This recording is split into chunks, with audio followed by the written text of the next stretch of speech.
Hi, Rob Harrell with Talks from the Chair. Wanted to comment on the matter of evolutionary theory and Darwinism and why I do not find this personally tenable because of various roadblocks. I've listed a few on paper, and for me, one of the obvious ones is the origin of life itself on Earth. Now, you know the theory is that matter plus time plus chance has produced the massive diversity that we have in our world today of life on the planet. This is an accidental, unplanned, mindless, purposeless process whereby mutations, which eventually arise over long eons of time, have created spontaneously different forms of life, so that not only do we have what would be called microevolution, transition from different forms of species staying within the realm of that particular species, to actually macroevolution, which is a transition from one species to another, from lower forms of life into higher forms of life. The opening question for me, and some might even separate this from the whole discussion, is that of the origin of life itself, that somehow it spontaneously came about. This is absolutely mystifying, that even giving the vast eons of time, mathematically, this has been proven to be essentially absolutely untenable. No matter how many millions, and now we say billions, if we assume the general consensus of the Earth being 4.5 billion years old, even after billions of years, for such life, carbon-based life, to come about by natural processes and accidental happenings of some sort, the possibility of this is so absolutely astronomical, it's not even worth discussing, in my view, as I've seen some of the stats on that. So the origin of life is the first one that I would think of. Secondly, the obvious one is the fossil record itself. There simply is not the fossil support for this extended theory of development of life on the planet. The fossil evidence is weak at best, if we want to even say that. In my judgment, from what I've seen, information I've read, it's virtually non-existent. Certainly there are forms, there are evidences, if you want to call them that, of ancient life, and it's questionable as to whether that life actually transitions.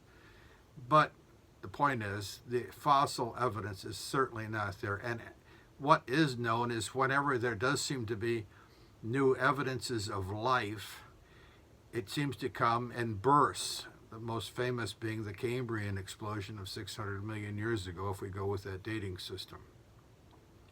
It does not, in other words, evidence a gradual development of life in various forms according to Darwin's theory, but rather it seems to come in bursts and in explosions where we have complete forms as they are then and now, all in place. And so we have the matter of, again, the great dearth and absence of these transitional forms in the fossil record. Thirdly, we also have, when we look at it further, we have a difficulty, and that's putting it mildly, with the transitional forms themselves. We assume that because some mutation occurs, that it will automatically be beneficial and will be gradually helping this particular species to survive even better, because it's a matter of survival of the fittest. But if you think about it again, a partially formed wing is no more helpful to the creature than no wing at all. In fact, it may even be a hindrance and cause its eventual extinction.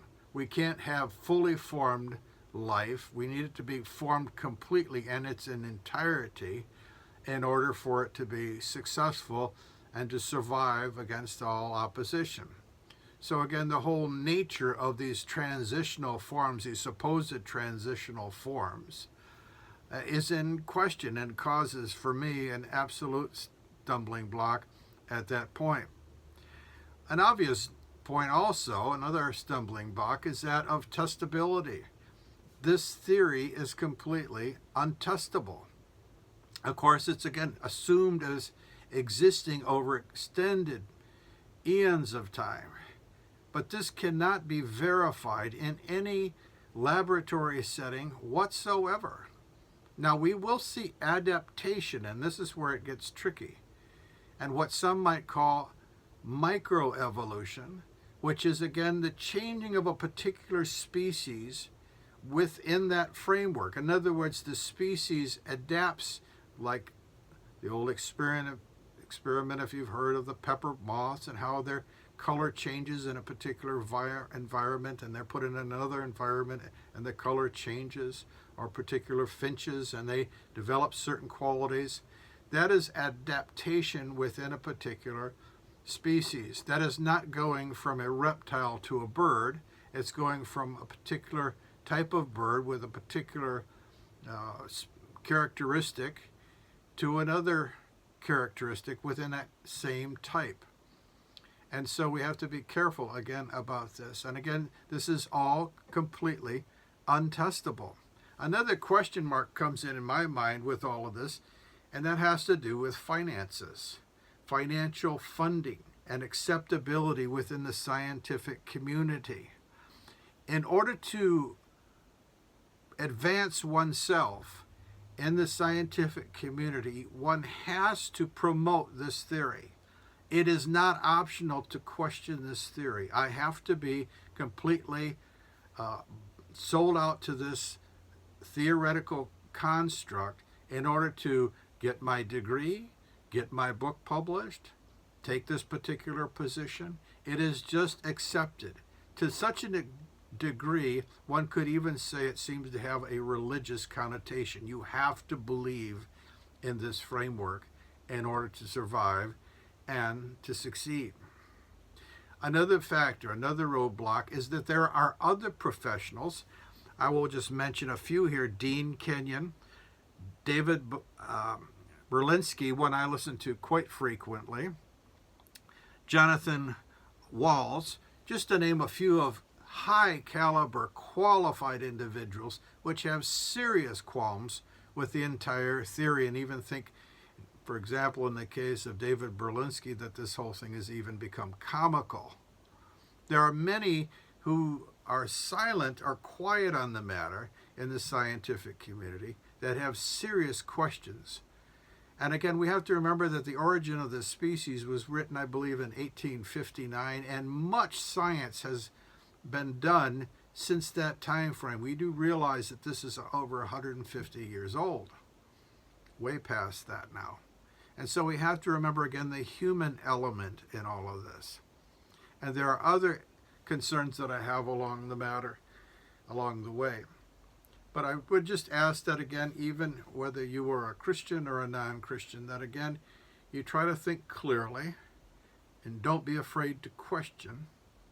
And don't be afraid to assert your Christian faith if it seems to be in conflict with the standard opinion.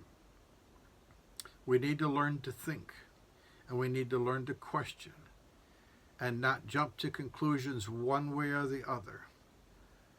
And may the Lord give us guidance in all these things. This much we can say as Christians. We know this, that God created the heavens and the earth. He made all that is, and he looked upon it, and he said, it is good. So, however God did bring about life on this earth, he did it. That much is clear. And praise be to his name. God bless you as you continue in your studies.